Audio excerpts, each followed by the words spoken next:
বলতে সবসময় একটা কথা বলি যে আল্লাহ যেই পথে চললে আপনি খুশি থাকেন, আপনার রাসূলের দেখানো পথে চলার তৌফিক দান করুন। আমার দ্বারা যেন মানুষের অমঙ্গল না হয়, অনিষ্ট না হয়, আমার সামর্থ্যে যেন মানুষের মঙ্গল করতে পারে, কল্যাণ করতে পারে, আমাকে সেই তৌফিক দান করেন।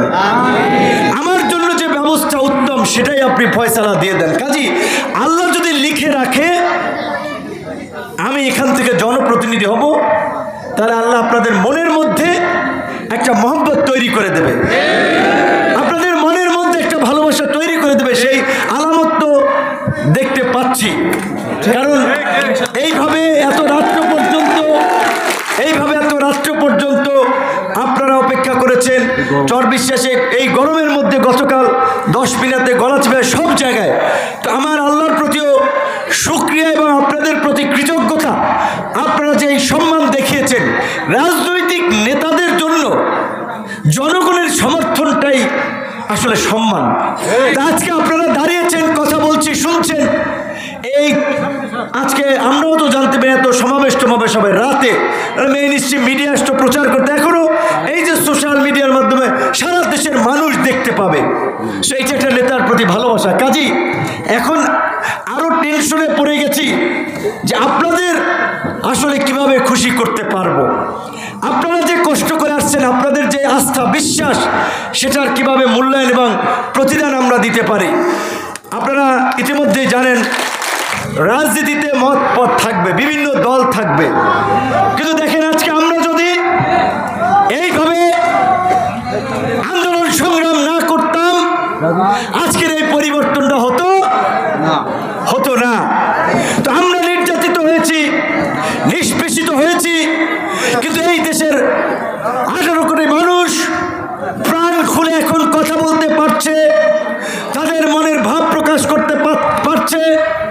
রাজনীতিবিদরা মানুষকে মূল্যায়ন করছে, আগামীতে নির্বাচন হবে, ভোট হবে, জনগণের কাছে যাচ্ছে। এই যে একটা স্বস্তিকর ব্যবস্থা, আমরা নির্যাতিত হয়েছি, নিষ্পেষিত হয়েছি, কিন্তু গোটা দেশের মানুষ উপকৃত হয়েছে।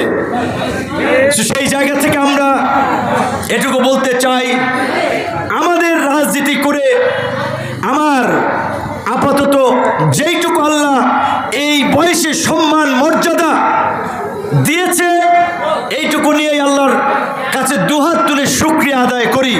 আলহামদুলিল্লাহ। খুব বেশি কিছু চাই না আল্লাহর কাছে। এই রাস্তাটার যে বেহাল অবস্থা, এটা সংস্কারের জন্য আমরা কথা বলছিলাম, সংস্কার হচ্ছে। এই শহরে চরকাদু চর বিশ্বাসের সাপ্লাইয়ের ব্যবস্থা হচ্ছে, আলহামদুলিল্লাহ আমরা করতে পেরেছি।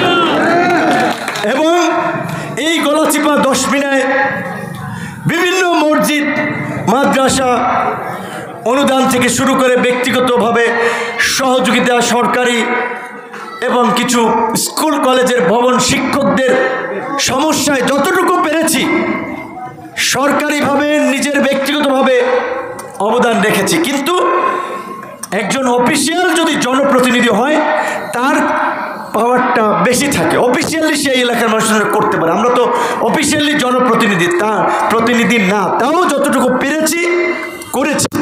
তো আগামীতে যদি আমরা অফিসিয়ালি আপনাদের ভোটে নির্বাচিত জনপ্রতিনিধি হই, ইনশাল্লাহ এইটুকু বলতে পারবো আপনাদের এই ভালোবাসার। আপনারা তো কেউ চান না যে ভাই 500 টাকা দিয়ে না একবেলা বিরিয়ানি খান, আপনারা সেটা চান না, আমরা জানি। আপনারা চান এলাকার পরিবেশটা ভালো থাকুক, এলাকার ছেলেমেয়েরা পড়াশোনা করার একটা ভালো পরিবেশ থাকুক। আপনারা যেন অসুস্থ হলে এই চরকাজলের যে একটা উপস্বাস্থ্য কেন্দ্র আছে কিংবা গলাচিপা হসপিটালটায় যেন চিকিৎসা পান, মানুষ এগুলো চায়। এখানকার এই কৃষকরা তরমুজ চাষ করে, তারা যেন তরমুজের কারো হয়রানির চাঁদাবাজির শিকার না হয়, সেজন্য দাম পায়। জেলেরা যেন নির্বিঘ্নে মাছ ধরতে পারে, কোনো ধরনের হয়রানি টয়রানি না থাকে। সাধারণ জনগণ রাজনীতিবিদ বা বড় নেতাদের কাছে এই রকমের সিম্পল প্রত্যাশাই করে থাকে। ইনশাল্লাহ সেগুলো পূরণ করার সক্ষমতায় আল্লাহ আমাদেরকে দিবে যদি আমরা অফিসিয়ালি জনপ্রতিনিধি হই।